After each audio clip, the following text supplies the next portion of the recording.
ਵਾਹਿਗੁਰੂ ਜੀ ਕਾ ਖਾਲਸਾ, ਵਾਹਿਗੁਰੂ ਜੀ ਕੀ ਫਤਿਹ। ਆਓ ਗੁਰੂ ਪਿਆਰਿਓ,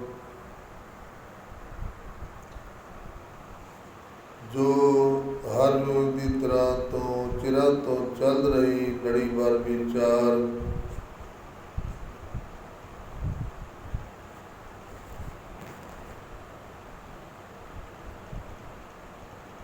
ਦੁੱਖਾਂ ਦੇ ਨਾਸ਼ਕ, ਸੁੱਖਾਂ ਦੇ ਪ੍ਰਕਾਸ਼ਕ,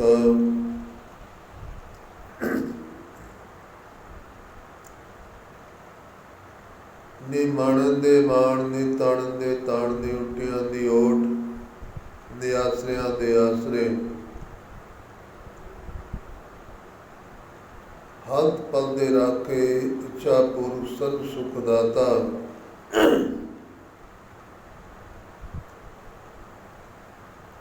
ਕੋਟ ਖੰਡਾਂ ਬ੍ਰਹਿਮੰਡਾਂ ਦਾ ਮਾਲਕ, ਗੱਦੀ ਤੇ ਬਿਰਾਜਮਾਨ, ਆਜ ਸ੍ਰੀ ਗੁਰੂ ਗ੍ਰੰਥ ਸਾਹਿਬ ਦੀ ਪਾਵਨ ਹਜ਼ੂਰੀ ਅੰਦਰ ਸੱਜ ਬੈਠੇ ਗੁਰੂ ਖਾਲਸਾ ਸਤ ਸੰਗ ਜੀਓ।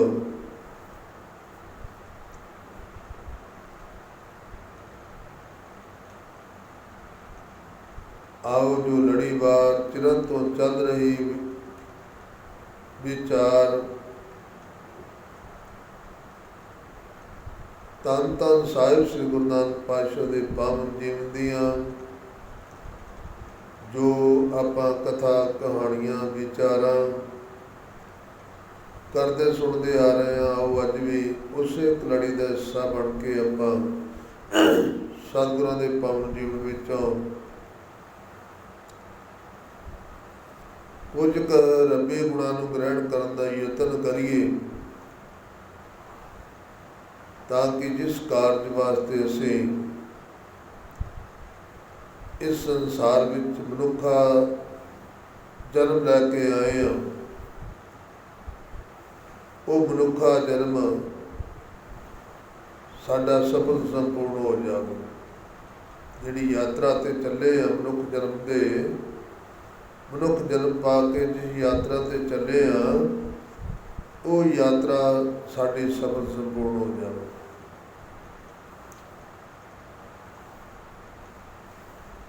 ਉਹ ਯਾਤਰਾ ਸੰਖੇਪ ਸਮਝਣ ਦਾ ਯਤਨ ਕਰੀਏ ਆਪਾਂ ਕਿ ਉਹ ਕਿਹੜੀ ਯਾਤਰਾ, ਕਿਸ ਵਾਸਤੇ ਸਾਨੂੰ ਮਨੁੱਖਾ ਜਨਮ ਮਿਲਿਆ। ਪਾਤਸ਼ਾਹ ਦੇ ਭਈ ਪ੍ਰਾਪਤ ਮਾਨੁਖ ਦੇ ਹੁਰੀਆ, ਗੋਬਿੰਦ ਮਨ ਕੀ ਇਹ ਤੇਰੀ ਬਰੀ।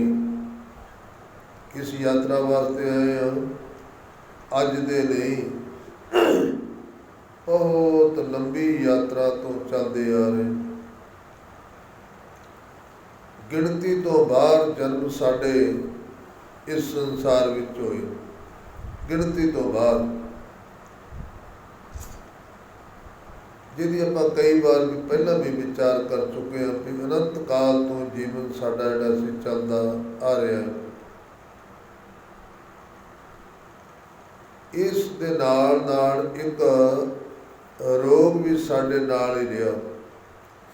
ਜਿੱਦਾਂ ਸਾਡਾ ਸਰੀਰ ਇੰਨੇ ਜਨਮਾਂ ਤੋਂ ਚੱਲਦਾ ਆ ਰਿਹਾ ਨਾ, ਉਹਨੇ ਜਨਮਾਂ ਤੋਂ ਹੀ ਸਾਡੇ ਨਾਲ ਇੱਕ ਰੋਗ ਵੀ ਚੱਲਦਾ ਆ ਰਿਹਾ, ਜਿਹਨੂੰ ਅਸੀਂ ਹਉਮੈ ਦਾ ਰੋਗ ਕਹੀਏ, ਅਹੰਕਾਰ ਦਾ ਰੋਗ ਕਹੀਏ। ਦੋਨੇ ਬਰਾਬਰ ਚੱਲਦੇ ਆ ਰਹੇ। ਇਸੇ ਰੋਗ ਨੂੰ ਮਿਟਾਉਣ ਵਾਸਤੇ ਦਰਅਸਲ ਇਸ ਸੰਸਾਰ ਤੇ ਮਨੁੱਖਾ ਜਨਮ ਲੈ ਕੇ ਇਨਸਾਨ ਆਇਆ। ਤੇ ਪਾਤਸ਼ਾਹ ਨੇ ਕਿਹਾ ਦੂਜਾ ਇਹਦਾ ਮਨੋਰਥ ਇਹ ਸੀਗਾ, ਪਹਿਲਾਂ ਸੀ ਵੀ ਇਸ ਰੋਗ ਤੋਂ ਬਚ ਜਾਵਾਂ, ਇਸ ਮੁਕਤੀ ਤੋਂ ਨਿਜਾਤ ਪਾ ਲਵਾਂ, ਰਾਹਤ ਪਾ ਲਵਾਂ ਇਸ ਰੋਗ ਤੋਂ, ਜਿਹੜੇ ਲੰਬੇ ਚੱਲ ਰਹੇ ਰੋਗ ਤੋਂ। ਦੂਜਾ ਸੀ ਕਿ ਜਿਸ ਯਾਤਰਾ ਤੇ ਆਇਆ ਹੈ, ਉਹ ਯਾਤਰਾ ਕਰਦਾ ਕਰਦਾ ਮੈਂ ਆਪਣੇ ਖੁਦ ਖੁਦਾ ਦੇ ਨਾਲ ਮਿਲ ਜਾਵਾਂ।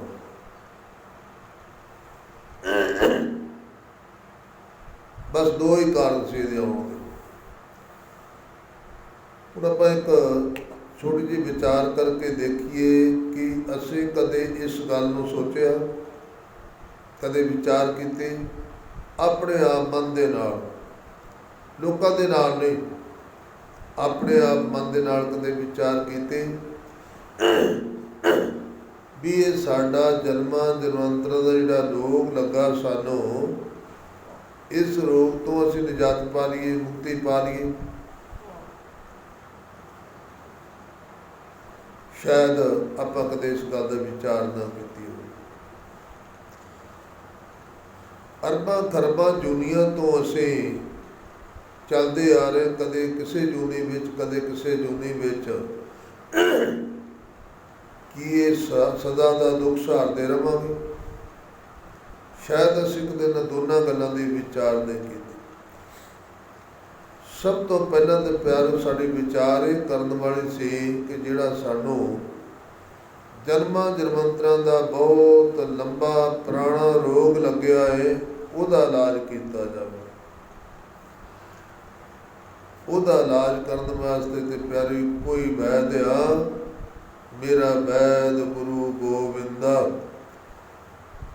ਇੱਕੋ ਹੀ ਵੈਦ ਆ ਦੁਨੀਆ ਦੇ ਉੱਤੇ, ਖੰਡਾਂ ਬ੍ਰਹਿਮੰਡਾਂ ਦੇ ਵਿੱਚ, ਗੁਰੂ। ਗੁਰੂ ਇਸ ਦਾ ਇਲਾਜ ਕਰ ਸਕਦਾ, ਇਸ ਰੋਗ ਦਾ। ਜੇ ਅਸੀਂ ਚਾਹੀਏ ਨਾ ਵੀ ਅਸੀਂ ਖੁਦ ਆਪਣੇ ਆਪ ਇਸ ਰੋਗ ਦਾ ਇਲਾਜ ਕਰ ਦਈਏ ਤੇ ਇਹ ਹੰਕਾਰ ਛੱਡ ਕੇ ਸਾਡੇ ਅੰਦਰ ਨਿਮਰਤਾ ਆ ਜਾਵੇ। ਹਾਂ, ਪਖੰਡ ਤੇ ਹੋ ਸਕਦਾ ਹੈ, ਉੱਤੋਂ ਨਿਮਰਤਾ ਤੁਸੀਂ ਕਰ ਸਕਦੇ ਹਾਂ, ਦਿਖਾ ਸਕਦੇ ਲੋਕਾਂ ਨੂੰ ਵੀ ਮੇਰੇ ਵਿੱਚ ਬਹੁਤ ਨਿਮਰਤਾ ਹੈ। ਪਰ ਇੱਕ ਫਰੀਦ ਸਾਹਿਬ ਜੀ ਨੇ ਗੱਲ ਕਹੀ, ਉਹ ਕਹਿੰਦੇ ਅੰਦਰ ਤੇ ਤਪ ਰਿਹਾ ਹੈ, ਅੰਦਰ ਭੱਠੀ ਚੱਲ ਰਹੀ ਕ੍ਰੋਧ ਦੀ, ਹੰਕਾਰ ਦੀ। ਤੇ ਹੰਕਾਰ ਦਾ ਦੂਜਾ ਰੂਪ ਕੀ ਹੈ? ਕ੍ਰੋਧ। ਕ੍ਰੋਧ ਆਊਗਾ ਤਾਂ ਹੀ ਜੇ ਹੰਕਾਰ ਹੈ ਅੰਦਰ। ਤਾਂ ਜੇ ਹੰਕਾਰ ਨਹੀਂ, ਕਿਸੇ ਚੀਜ਼ ਦਾ ਜ਼ੋਰ ਨਹੀਂ, ਤੇ ਕਦੇ ਕ੍ਰੋਧ ਨਹੀਂ ਕਿਸੇ ਦੇ ਉੱਤੇ ਆਊਗਾ। ਨਿਮਰਤਾ ਆਊਗੀ। ਜੇ ਬਾਹਰੋਂ ਨਿਮਰਤਾ ਰੱਖਾਂਗੇ ਤੇ ਅੰਦਰ ਪੱਠ ਬਲਦਾ ਹੋਊਗਾ ਨਾ ਕ੍ਰੋਧ ਦਾ, ਉਹ ਹੰਕਾਰ ਦਾ ਦੂਜਾ ਰੂਪ। ਤੇ ਗੁਰੂ ਤੋਂ ਬਗੈਰ ਇਹਦਾ ਇਲਾਜ ਨਹੀਂ ਕੋਈ ਕਰ ਸਕਦਾ। ਫਿਰ ਦੁਨੀਆ ਦੇ ਉੱਤੇ ਕੋਈ ਇਲਾਜ ਨਹੀਂ। ਕਿਸੇ ਡਾਕਟਰ ਨੂੰ ਪੁੱਛ ਕੇ ਦੇ ਲਓ ਵੀ ਹੰਕਾਰ ਦੀ ਕੋਈ ਦਵਾਈ ਬਣੀ, ਕੋਈ ਕ੍ਰੋਧ ਦੀ ਦਵਾਈ ਬਣੀ, ਡਾਕਟਰ ਉਸੇ ਟਾਈਮ ਹੱਥ ਖੜੇ ਕਰ ਦੂਗਾ, ਕਹੂਗਾ ਮੈਂ ਤਾਂ ਅਜੇ ਤੱਕ ਸੁਣੀ। ਸਾਡੇ ਪੜ੍ਹਨ ਵਿੱਚ, ਸਾਡੇ ਤਜਰਬੇ ਵਿੱਚ, ਸਾਡੇ ਸਿੱਖਣ ਵਿੱਚ ਕੋਈ ਹੰਕਾਰ ਦੀ ਦਵਾਈ ਅਸੀਂ ਦੇਖੀ ਨਹੀਂ, ਪੜ੍ਹੀ ਨਹੀਂ, ਸੁਣੀ ਨਹੀਂ। ਤੇ ਜੇ ਦੁਨੀਆ ਦੇ ਡਾਕਟਰ ਨਾ ਕਰ ਸਕਦੇ ਇਸ ਗੱਲ ਤੋਂ, ਵੈਦ ਹਕੀਮ ਸਾਰੇ ਨਾ ਕਰ ਸਕਦੇ, ਕੋਈ ਦਵਾਈ ਨਹੀਂ ਇਸ ਚੀਜ਼ ਦੀ ਬਣੀ, ਤੇ ਗੁਰੂ ਦੇ ਕੋਲ ਪੈਰ ਦਵਾਈ ਬਣੀ ਹੈ ਨਾਮ ਦੀ। ਸਰਬ ਰੋਗ ਕਾ ਔਖਦ ਨਾਮ, ਜਿਹਨਾਂ ਨੂੰ ਅਸੀਂ ਦੂਤ ਕਹਿੰਦੇ ਨੇ, ਕਾਮ ਕ੍ਰੋਧ ਲੋਭ ਮੋਹ ਹੰਕਾਰ, 10 ਨੇ ਬਿਮਾਰੀਆਂ ਹੈ, ਰੋਗ ਹੈ, ਤੇ ਪੰਜੇ ਦੇ ਪੰਜੇ ਰੋਗ ਆ।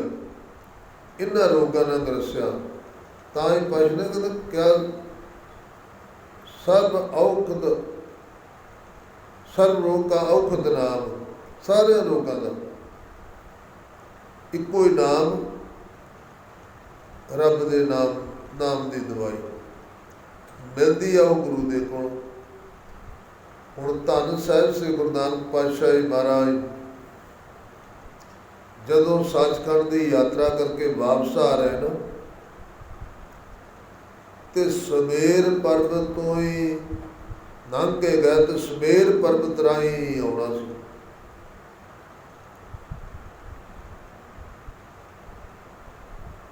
ਤੇ ਜਾਂਦਿਆਂ ਵੀ ਸਿੱਧਾਂ ਦੇ ਨਾਲ ਵਿਚਾਰਾਂ ਹੋਈਆਂ ਗਿਆਨ ਦੀਆਂ, ਜੀਵਨ ਜਾਚ ਦੀਆਂ, ਮੁਕਤੀ ਦੀਆਂ, ਰੱਬ ਦੇ ਮਿਲ ਦੀਆਂ, ਆਉਂਦਿਆਂ ਵੀ ਹੋਈਆਂ। ਉਹਨਾਂ ਜੋਗੀਆਂ ਦੇ ਵਿੱਚੋਂ ਇੱਕ ਸੰਗਰਨਾਥ ਜੋਗੀ ਸੀ, जिन्हें धन साहिब श्री गुरु नानक से 7 सवाल किए। दरअसल 7 सवालों का एक बहाना सी, उसी की सारी जीवन जाच, जीवन की जुगती, वो रूप धारण करके सवालों का पातशाह ने बड़े प्यार के नाल उन्होंने सवालों के जवाब दे के संगरनाथ को जीवन जुगती दसी। चाहता भी सी वो, हालांकि उसका गुरु बहुत महान सीगा, गोरखनाथ बहुत महान सीगा, जिन्ना साढ़े अंदर का ज्ञान आ लीवर का, गुरदियां का, हड़ का, नाड़ियां का, हड्डियां का, दिमाग का, ब्रेना का, जिन्ना ज्ञान साढ़े शरीर का सी ना, वो सारे का सारा गोरखनाथ तो चलिया। गोरखनाथ ने दसिया साढ़े अंदर की है, किहड़ा किहड़ा पुरजा किस किस तरीके दे नाल काम करता है, किहड़ा किहदे को काम कराउंदा है। भाव साढ़े अंदर का जो ज्ञान सी ना, वो सब तो ज़्यादा गोरखनाथ नूं सी। भावें असीं नूं बुरा कहीए, ईरखा दे बस हो के बई गोरखनाथ नूं चंगा नहीं कर, पर चंगियाइयां दी चंगे दी चंगियाइयां प्यारिओ कईयां ही जान गया, भावें किसी दे मन चों गल आवे या ना आवे। जे असल वैदिका चली ना, वैदिक ढांचा चलिया, ये गोरखनाथ तो ही चलिया। अज जिन्ना अंदर का ज्ञान डॉक्टर लै रहे ना, अज एक्सरे ना लै रहे, ये भी अज, उदों किहड़े एक्सरे सी जदों गोरखनाथ ने सारे अंदर का नक्शा दुनिया के सामने रख दिता। उहदा चेला संगरनाथ, उहदा 7वां सवाल सी अहंकार का, जिहदी आपां तकरीबन पौने 3 महीने तो विचार करते सुनते आ रहे। आपां हुण इस विचार को थोड़ा जिहा अगे तोड़न का यतन करिए। अहंकार अजे लगते पता नहीं कितना समा हो जाए इस अहंकार की कथा दे, नहीं मुकण वाली, क्योंकि जन्मां जन्मांतरां तो साडे नाल चलिया है। कितों मुक इहदी कथा कितों मुक जूगी?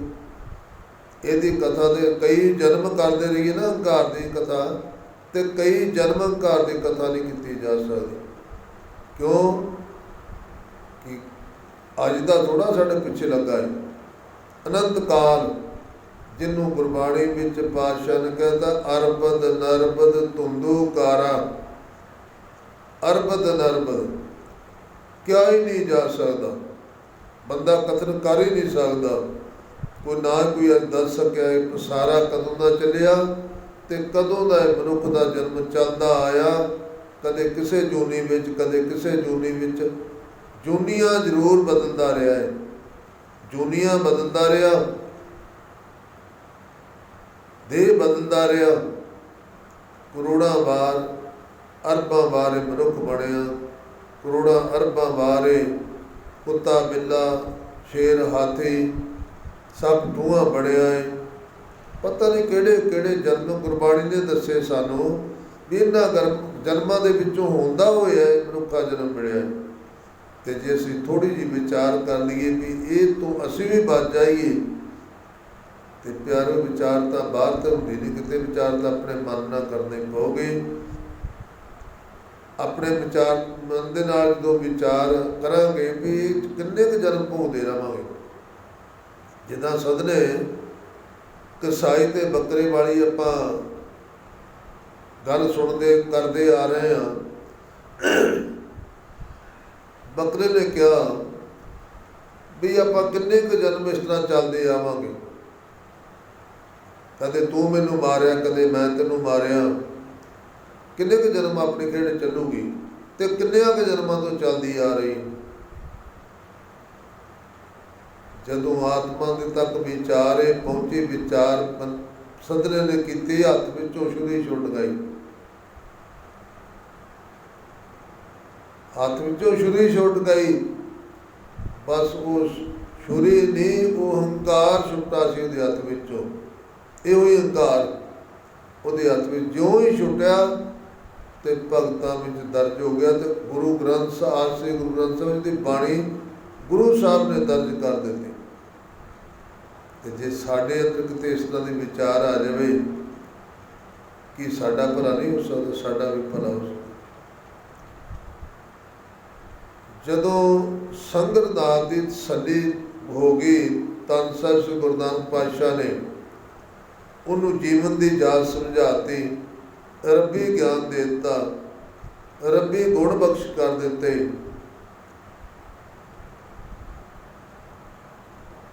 ਤੇ ਭਾਈ ਮਰਦਾਨਾ ਕਹਿਣ ਲੱਗਾ, ਪਾਤਸ਼ਾਹ ਅਜੇ ਤਾਂ ਆਪਾਂ ਨੂੰ ਰਾਜ ਬਹੁਤ ਮਿਲਨੇ, ਇਹੋ ਜਿਹੇ ਆਪਾਂ ਨੂੰ ਰਾਜ ਬਹੁਤ ਮਿਲਨੇ ਆ, ਤੇ ਆਪਾਂ ਚੱਲੀਏ ਨਾ।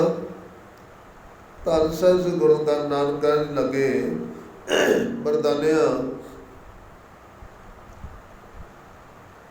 ਇੱਕ ਬੰਦਾ ਬਹੁਤ ਉਤਾਵਲਾ ਮਿਲਣ ਵਾਸਤੇ, ਇੱਕ ਬੰਦਾ ਬਹੁਤ ਜੋਗੀ ਉਤਾਵਲਾ ਮਿਲਣ ਵਾਸਤੇ।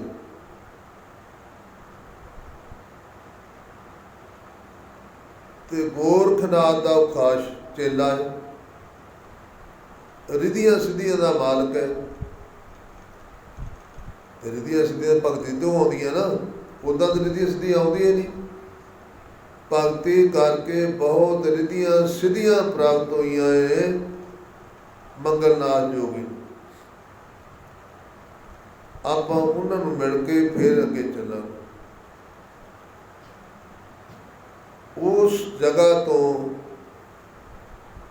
ਮਰਦਾਨੇ ਦਾ ਕਿਹਾ ਮੰਨਿਆ ਪਾਤਸ਼ਾਹ ਨੇ, ਜੇ ਤੂੰ ਮਰਦਾਨਾ ਕਹਿਣਾ ਹੈ ਤੇ ਚਲੇ ਚੱਲਦੇ ਆਪਾਂ ਸੁਮੇਰ ਪਰਬਤ ਨੂੰ। ਕੋਈ ਨਹੀਂ, ਜਿੱਥੇ ਜੋਗੀਆਂ ਦਾ ਗੜ ਉੱਥੇ ਆਪਾਂ ਚੱਲਣਾ ਹੈ, ਚੱਲਾਂਗੇ ਆਪਾਂ। ਪਰ ਇੱਕ ਮਿਲਣ ਵਾਸਤੇ ਆਪਾਂ ਨੂੰ ਬਹੁਤ ਉਤਾਵਲਾ ਹੈ, ਅੰਦਰੋਂ ਸ਼ਰਧਾ ਨਾਲ ਭਿੱਜਿਆ। ਉਹ ਚਾਹੁੰਦਾ ਕੋਈ ਕਾਰਣ ਬਣੇ, ਤੇ ਕਾਰਣ ਕੀ ਬਣੇ ਵੀ ਮੈਨੂੰ ਮੇਰਾ ਗੁਰੂ ਕਵੇ। ਇੱਕ ਖੁਦ ਖੁਦਾ ਦਾ ਰੂਪ ਆਇਆ ਹੈ, ਉਸ ਖੁਦ ਖੁਦਾ ਦੇ ਰੂਪ ਨੂੰ ਮਿਲਣਾ ਹੈ। ਤੇ ਕੋਈ ਮੂੰਹ ਚੋਂ ਇਹ ਜਿਹਾ ਸ਼ਬਦ ਨਾ ਨਿਕਲ ਜਾਵੇ, ਕਮ ਸੇ ਕਮ ਗੁਰੂ ਦੀ ਆਗਿਆ ਲੈ ਲਓ। ਹੁਣ ਗੋਰਖਨਾਥ ਵੀ ਅੰਤਰਜਾਮੀ ਸੀ ਪਿਆਰਿਓ, ਅੰਦਰ ਦੇ ਸਮਝਣ ਵਾਲਾ ਸੀ ਭਗਤੀ ਦੇ ਨਾਲ। ਜਿਨਨੇ ਭਗਤੀ ਦੇ ਨਾਲ ਅੰਤਰਮੁਖੀ ਧਿਆਨ ਕਰਕੇ ਸਾਰੇ ਅੰਦਰ ਦੇ ਸਰੀਰ ਦਾ ਗਿਆਨ ਪ੍ਰਾਪਤ ਕਰ ਲਿਆ, ਕਿ ਉਹ ਜੋਗੀ ਭਗਤੀ ਤੋਂ ਬਗੈਰ ਹੀ ਸੀਗਾ। ਉਹ ਵੀ ਜਾਣਦਾ ਸੀ ਕਿ ਮੇਰੇ ਚੇਲੇ ਦੇ, ਮੇਰੇ ਸੇਵਕ ਦੇ ਮਨ ਵਿੱਚ ਕੋਈ ਵਿਚਾਰ ਚੱਲ ਰਿਹਾ ਹੈ।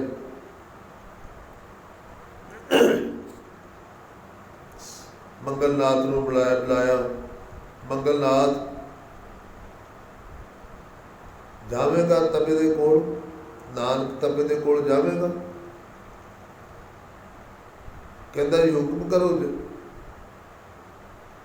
ਚਲੇ ਜਾਣਾ।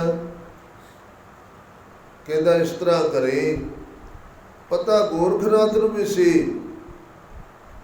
ਮੈਂ ਲੱਖ ਯਤਨ ਕਰਾਂ, ਮੇਰੇ ਚੇਲੇ ਲੱਖ ਯਤਨ ਕਰਨ, ਮੈਂ ਲੱਖ ਯਤਨ ਕਰਾਂ, ਖੁਦ ਖੁਦਾ ਦੇ ਨਾਲ ਮੱਥਾ ਕੌਣ ਲਾਊ, ਖੁਦ ਖੁਦਾ ਨੂੰ ਕੌਣ ਗਿਆਨ ਦੇਊ, ਖੁਦ ਖੁਦਾ ਨੂੰ ਕੌਣ ਆਪਣਾ ਚੇਲਾ ਬਣਾਊਗਾ।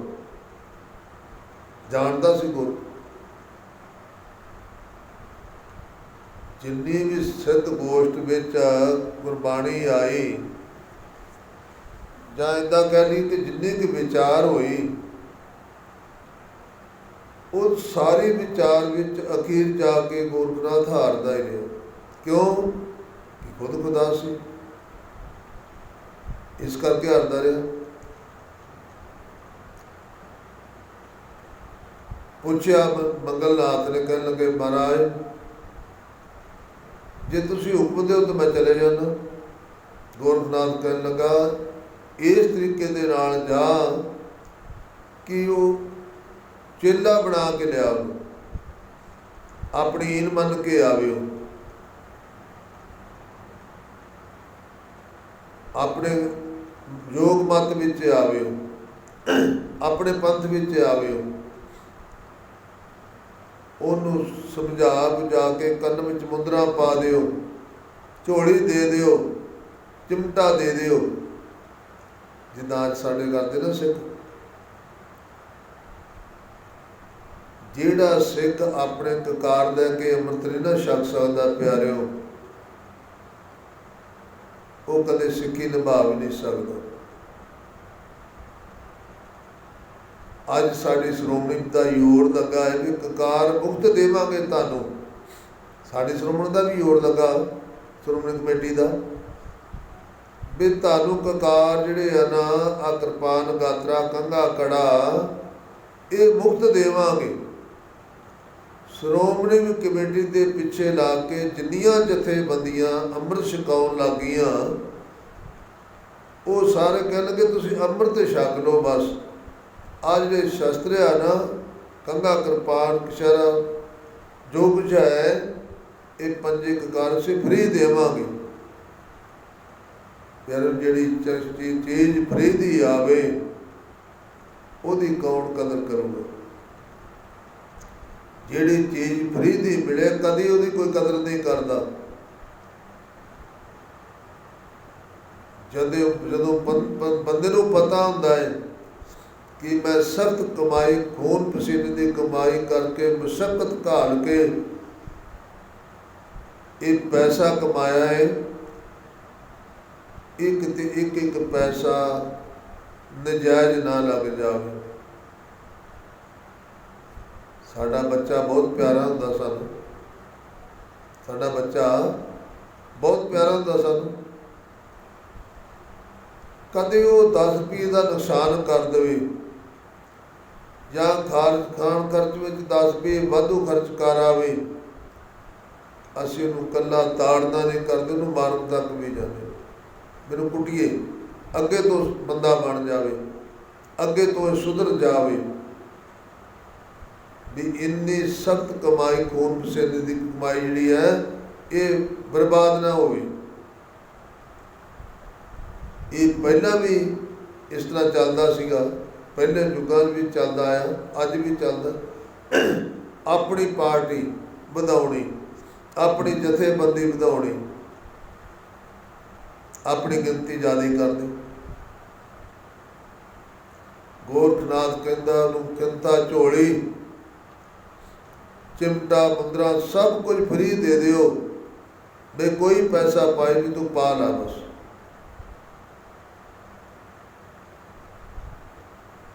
ਉਹ ਕਹਿੰਦਾ ਮੈਂ ਚਲੇ ਤੇ ਜਾਣਾ ਤੁਹਾਡਾ ਹੁਕਮ ਮੰਨ ਕੇ, ਪਰ ਮੈਨੂੰ ਇਹ ਲੱਗਦਾ ਹੈ ਵੀ ਉਹ ਤਾਂ ਖੁਦ ਖੁਦਾ ਦਾ ਰੂਪ ਹੈ, ਆਪਣੇ ਬਸ ਵਿੱਚ ਆਉਣ ਵਾਲਾ ਨਹੀਂ। ਤੁਹਾਡਾ ਕਹਿਣਾ ਮੰਨ ਕੇ ਚਲੇ ਜਾਣਾ ਮੈਂ ਜ਼ਰੂਰ, ਪਰ ਉੱਥੇ ਕਾਮਯਾਬੀ ਮਿਲਣੀ ਔਖੀ ਹੈ। ਅਸੀਂ ਤੇ ਭਾਵੇਂ ਚੇਲੇ ਬਣ ਜਾਈਏ, ਉਹਦੇ ਸੇਵਕ ਬਣ ਜਾਈਏ, ਉਹਨੂੰ ਕਿੱਦਾਂ ਅਸੀਂ ਖੁਦ ਖੁਦਾ ਨੂੰ ਕਿੱਦਾਂ ਸੇਵਕ ਬਣਾ ਲਵਾਂਗੇ? ਤੇ ਸਮਾਂ ਹੋ ਗਿਆ, ਇੱਥੋਂ ਆਪਾਂ ਕੱਲ੍ਹ ਨੂੰ ਜੋ ਮੰਗਲ ਨਾਥ ਦੇ ਜੋਗੀ ਦੀਆਂ ਗੱਲਾਂ ਤੇ ਧੰਨ ਸਾਹਿਬ ਸ੍ਰੀ ਗੁਰੂ ਨਾਨਕ ਸਾਹਿਬ ਆਪਸ ਵਿੱਚ ਵਿਚਾਰ ਹੋਏ, ਉਹ ਆਪਾਂ ਕੱਲ੍ਹ ਨੂੰ ਵਿਚਾਰਾਂਗੇ।